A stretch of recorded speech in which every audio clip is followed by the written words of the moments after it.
Welcome to the third week of 2024, a time when the year is settling into its own rhythm and our intentions are finding sturdy ground. I do hope this message finds you in great spirits, ready to embrace the unique energy that January the 15th through to the 21st holds for each and every one of us. As we navigate the currents of this week, it's a period of consolidation, a time to anchor our aspirations, refine our plans. Whether you're diligently working towards your goals, or maybe it's a New Year's resolution, are finding solace in the beauty of winter's calm, know that the universe is conspiring to support your undertakings. This week invites us to channel the disciplined energy of winter, like nature itself, taking a pause before a burst of spring. It's an opportune time for strategic moves, organized efforts, and grounding our ambitions in practical steps. I am thrilled to have you here, part of this cosmic journey.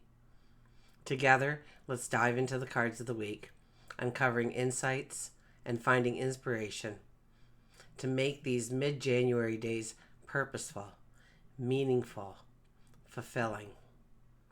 Now stay tuned as we unravel the cosmic threads from January the 15th through to the 21st through the tarot.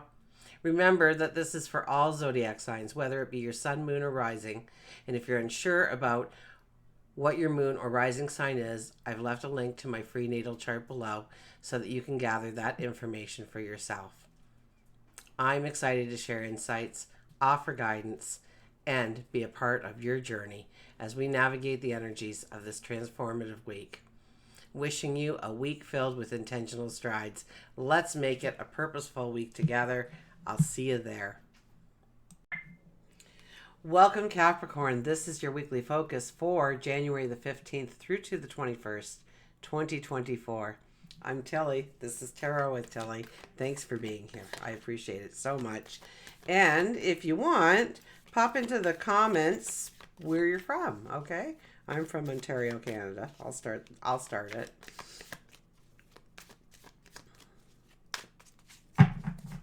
Okay, let's get to you though. That's why we're here. Our underlying energy for this week is the Judgment card.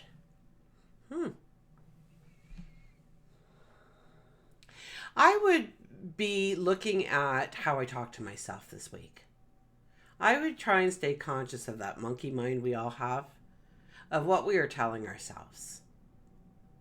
Okay, we drop something and we go, oh, I'm so clumsy, but you're not. So why would you tell yourself that? Because what happens is your brain says, oh, we're clumsy, okay? Everybody, we're clumsy. We're going to trip. We're going to trip next, okay? Get ready. Get ready for the trip. So, you got to watch what you are, I work so hard, I feel like my back is breaking. Do you have back problems? You're a pain in my neck. You have neck pain, especially when they're around. It's important to know what we tell ourselves on a regular basis. And a lot of times we don't pay attention to it. Our mind never stops popping ideas up and rolling them over in our head. It's just usually we're too busy to pay attention to it. So this is about being conscious. This is about taking it back a step or two and really paying attention to what you are telling yourself about yourself. Okay? So if you do just a couple of deep breaths, okay? Deep breath in, hold for a couple seconds, let it out. Now when you inhale, just follow that breath into your lungs, feel your lungs expanding, feel your tummy puffing out.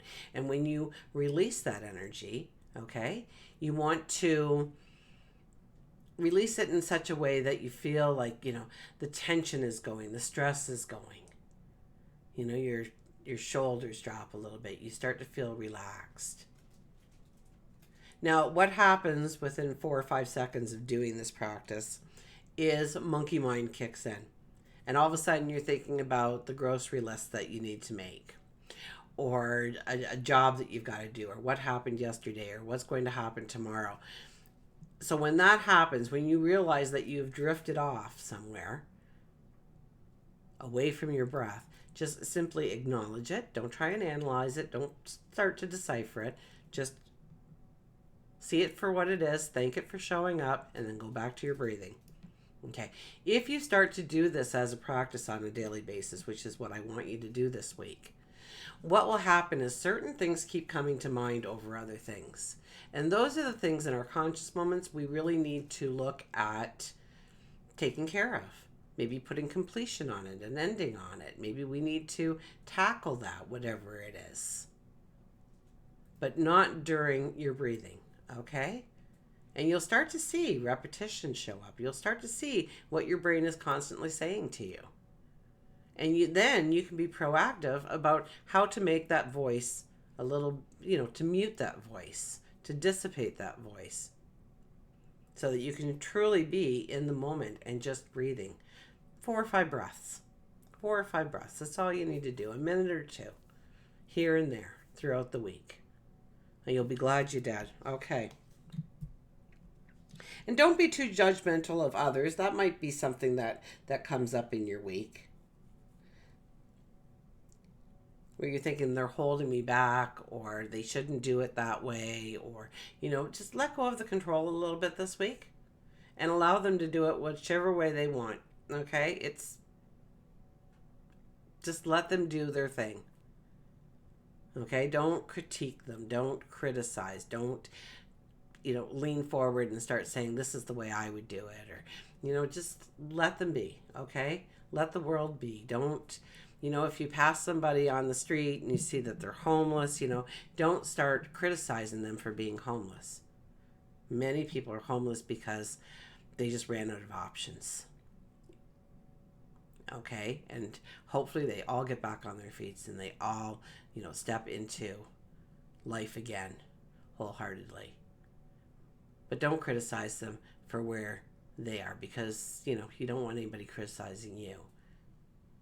So treat people as you would yourself or others. Treat yourself as you would others. Okay, first card, Queen of Wands. Queen of Wands in the very first spot. Okay, get a little excited. This energy this week is about you. First and foremost, it's about you. It's also about your transformation. It's also about your voice. And as you go forward towards the end of the week, there could even be inklings of how you can step into something new to create money, to create wealth, to create abundance for yourself in a way that not many other people are doing it, because, usually I'm talking about a little money stream or getting that promotion, but this is, this is both guns blaring. And it doesn't start out that way, but it ends up that way. Because you are looking at a new approach to how you make money, how you spend money, your relationship with money. And if there's anything that's going to be transformed over the next several years in your life, it's going to be how you look at money. How do you utilize money to work for you as an investment rather than something to spend?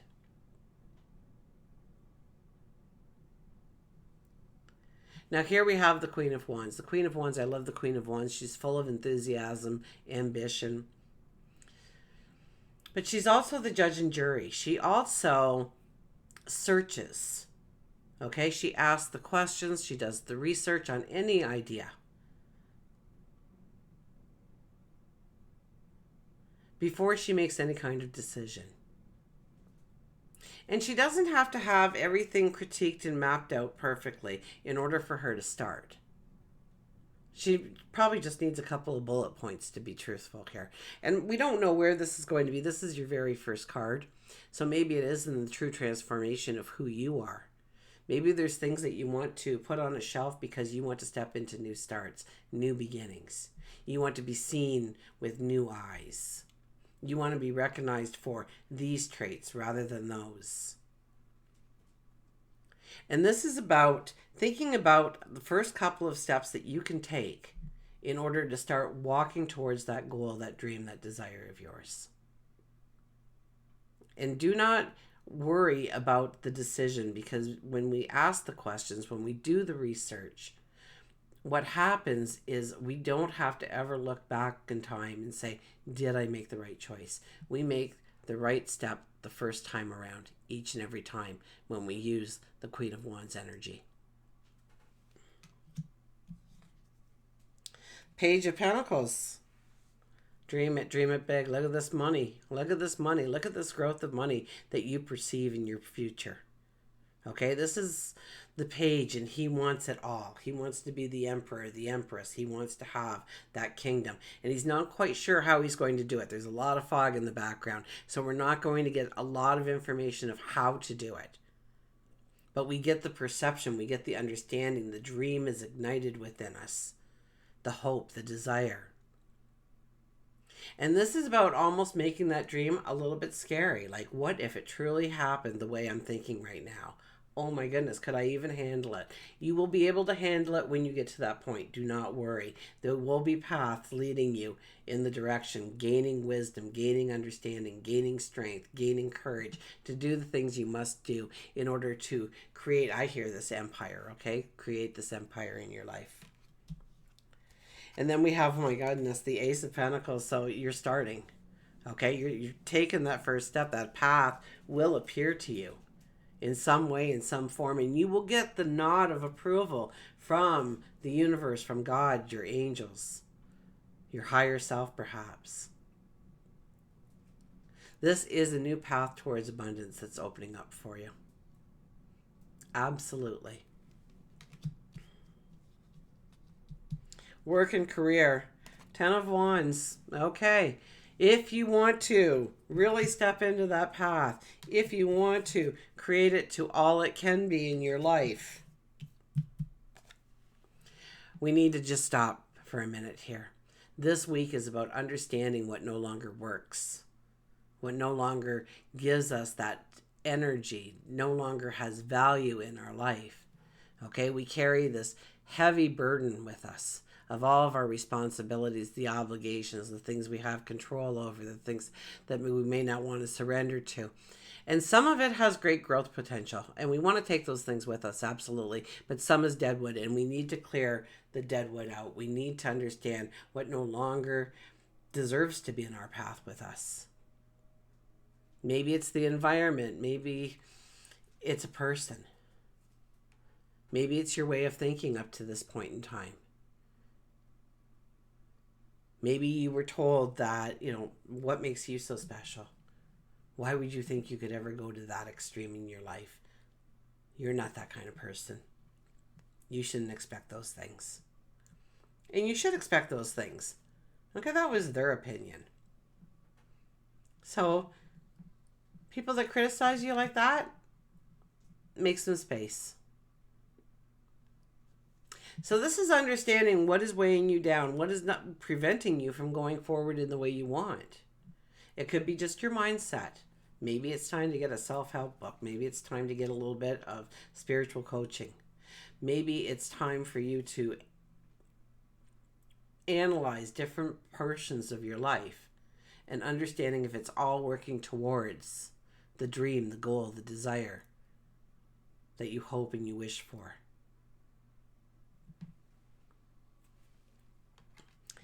So now if you are unemployed, you're looking for work, well, there could be things that are actually preventing you from actually getting that job. And until you bring it into the conscious, what happens is you go for that wonderful interview and you don't sell yourself like you want to. They don't pick up that vibration that you really want the job or you'd be good at the job. And that's because maybe we didn't want to give up our time or our energy or our resources. Maybe we need a whole new wardrobe if we get that job, or we need a vehicle to get us from A to B, or now I'm going to be paying more in transit fees because of this, And until we acknowledge these things, they come through the unconscious, through our voices when we're sitting there. So understand what is the deadwood that is holding you back from truly stepping into the opportunities that you want to step into. Also understand, you could be doing a lot of things that aren't making you money, that aren't growing your wealth in some way. And it's taking up a lot. It's consuming your time or your energy or your resources in such a way that prevents you from actually moving forward and stepping into the job of your dreams, perhaps.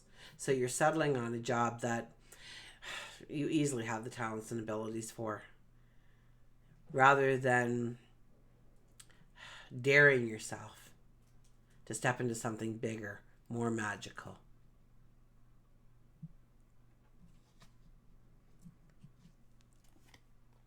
Six of Swords for relationships.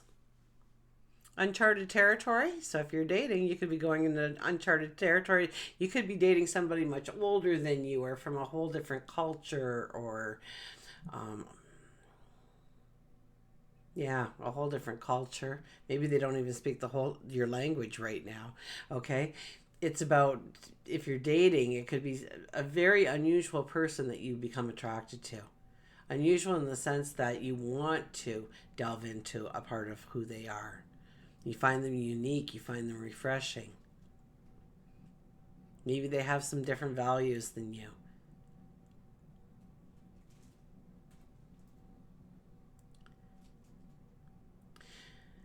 If you're in a relationship, it's doing something new or different within the relationship. It's about inviting in uncharted territory. So if you've never bowled, go out and bowl together. See if you like it. Mountain climbing, canoeing, portaging, snowmobiling, skiing, skating. Try and bring in some experiences that you don't even know if you would like it. But you're willing to give it a try. You're willing to think outside the box. You're willing to give it a chance to see what it brings into the relationship. The relationship, I think, has a strong basis already, too. Even if you're struggling right now, I think it has a very strong basis here where you can build upon what you've already built within the relationship.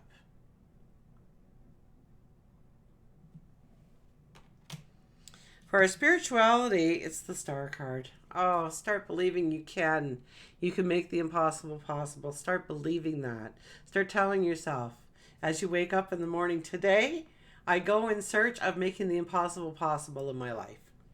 Today I step into the arena of making the impossible possible in my life. So what do you think is so impossible to step into right now, but you'd love to step into it?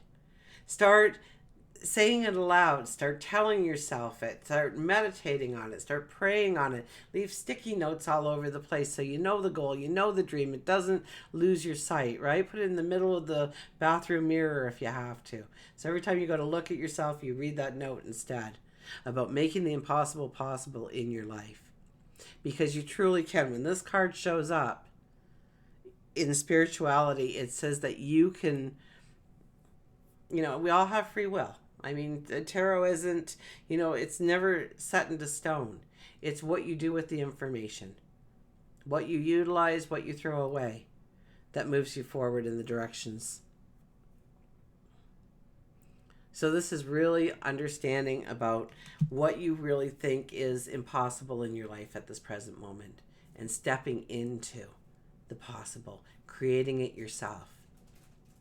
And people say it's impossible because they can't see themselves doing it. But they don't know your dream. They don't know your heart. They can't see your vision of your tomorrow. Do not ask other people if it's doable. Ask yourself if it's doable. Home and family. I don't think anybody has gotten away from the Tower card being in their reading this week. We are definitely breaking through our glass ceilings here. Now, it could be in home and family, absolutely. Maybe it's things that you want to actually remove, change, give it a new uplift. Maybe you are, making maybe a room more of a safe haven, one where you can relax, one where you can meditate, one where you can sit in prayerful thought. In order to have that cave, so to speak, to go into when you need that moment to rejuvenate your mind, rejuvenate your energy, to believe in yourself a little bit more. And this is understanding where the limitations are, what somebody might have said to you that you couldn't, you shouldn't, you mustn't, you can't. And you're realizing, yes, I can. So yeah, this is really a strong transformative period for you. And it is for many of the signs. To wake up to the realization that your only limitation is the limitations that you put in front of you. And if there are limitations that you are putting in front of you, it's time to dismantle them so that you can go forward, I heard, with a vengeance. With a vengeance. Okay. Let's get the Circle of Doors Tarot here.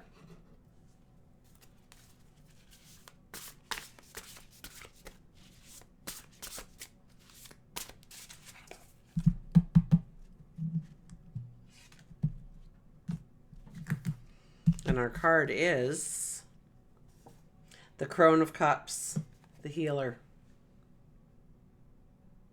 Okay. The Crone of Cups.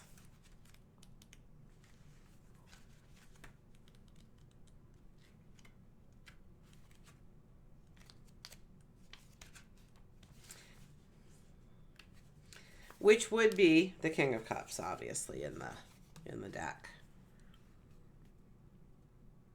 When you have tired of your blessed mess, come join me beneath the fountain of love. We shall tend to the sacred aqueducts. Our weeping shall renew the glory of innocence. She is the caregiver of the heart's death and rebirth, and no tragedy can deplete her infinite oceans of hope. She exists beyond trivial rises and falls, or fickle affections and temporary resentments. Her power is the endurance of love's essence throughout the ages. The Crone of Cups is a patient steward in the laws of emotional patterns, observing the histories of relationships as they join and split and join again. She does not fix what is broken, but instead traces the perfect symmetry of love that hides underneath the turbulent waters, allowing the wholeness to emerge and bring remembrance to that which was never wounded. So ask yourself, how might you listen deeper into the wisdom of your ancestors? What do you know about love that has remained true for the longest time? Where do you feel the source of your emotions when you have reached a state of absolute stillness? Your affirmations for this week are, I hear the lessons that all emotions carry. My heart has the answer to every dilemma. I know how to make people feel better. Feelings are transformed in stillness. And before you go, we'll get a power thought card out here from Louise Hay. Oh, you're way down here somewhere. Okay.